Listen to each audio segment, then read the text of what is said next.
सलाह ले पर संभल कर। एक बार एक आदमी अपने छोटे से बालक के साथ एक घने जंगल से जा रहा था।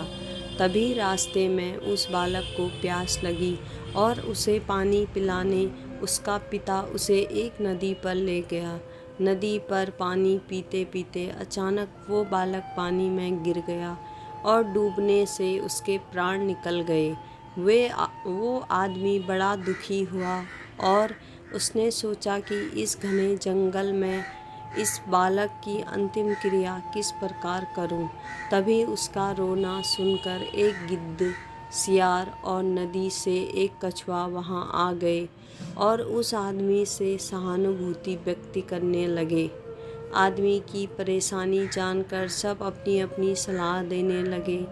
सियार ने लार टपकाते हुए कहा, ऐसा करो, तुम इस बालक के शरीर को इस जंगल में ही किसी चट्टान के ऊपर छोड़ जाओ।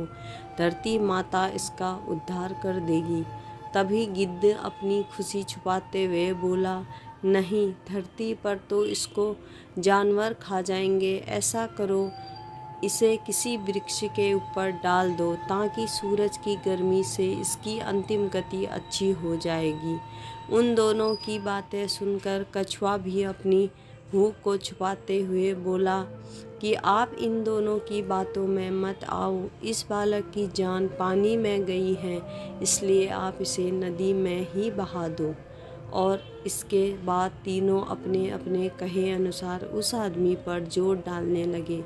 तब उस आदमी ने अपने विवेक का सहारा लिया और उन तीनों से कहा, तुम तीनों की सहानुभूति भरी सलाह में मुझे तुम्हारे स्वार्थ की गंध आ रही है। सियार चाहता है कि मैं इस बालक के शरीर को ऐसे ही ज़मीन पर छोड़ दूं ताकि ये उसे आराम से खा सके, और गिद्ध, तुम किसी पेड़ पर इस बालक के शरीर को इसलिए रखने की सलाह दे रहे हो ताकि इस सियार और कछुआ से बचकर आराम से तुम अपनी दावत उड़ा सको। और कछुआ, तुम नदी के अंदर रहते हो, इसलिए नदी में अपनी दावत का इंतजाम कर रहे हो। तुम्हें सलाह देने के लिए धन्यवाद, लेकिन मैं इस बालक के शरीर को अग्नि को समर्पित करूँगा, ना कि तुम्हारा भोजन बनने दूँगा। यह सुनकर वो तीनों अपना सा मुँह लेकर वहाँ से चले गए। दोस्तों, मैं यह नहीं कह रहा हूँ कि यह व्यक्ति अपने आप को स्वार्थ भरी सलाह ही देगा, लेकिन आज के इस युग में हम अगर अपने विवेक की छलनी से किसी सलाह को छान ले तो शायद ज़्यादा सही रहेगा।